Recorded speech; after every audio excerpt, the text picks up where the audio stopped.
Kenya is ranked position 68 regionally on the World Bank's Logistics Performance Index with an LPI score of 2.81. Rwanda is the best ranked country in the East African region at position 57 and an LPI score of 2.97. To boost Kenya's performance, Africa Logistics Property Chief Executive Officer Richard Hough is calling for the favorable policies. I think what you need government to do is to understand what government does well, which is providing a lot of those hard infrastructure objects like roads and railways in the right place and doing the right thing. But they then need to leave space for the private sector to provide solutions like 3PLs, 4PLs, warehouse providers, trucking fleets, and making sure that those regulations support those industries being run properly.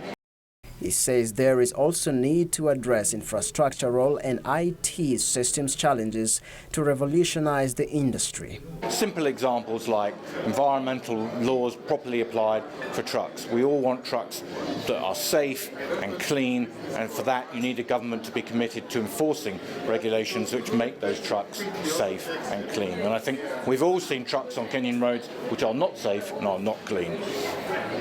Hough says prices of basic commodities are on high in Kenya compared to the world's best logistics performers such as Germany as a result of a combination of average infrastructural development, government policies and the business environment.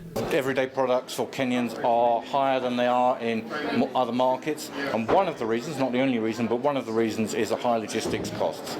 I think what you need government to do is to understand what government does well, which is providing a lot of those hard infrastructure objects like roads and railways in the right place and doing the right thing.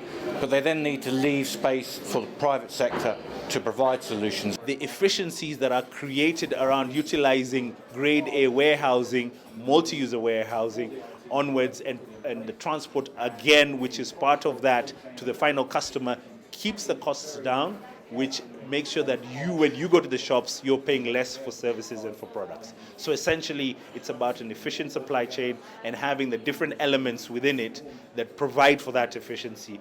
Operationalization of the inland container depot has created warehousing opportunities in Nairobi for containers ferried via the standard gauge railway from the port of Mombasa to Nairobi. I think one has to acknowledge that they have invested a lot of money in roads and rail. I think we'd like to see them encouraged by putting in proper policies, probably more on the micro level, so making sure that there are sufficient policies about food safety, about pharmaceutical safety, and obviously the soft factors like the efficient runnings of container depots and so on and so forth. We cannot rely on the infrastructure that has been laid down by our colonial partners, in as much as they did a great job. We need to move more. So we need to do more in the rail industry. We need to do more in infrastructure. We need to do more to reduce on the costs and improve on efficiencies. Brian Itava, Channel One Business.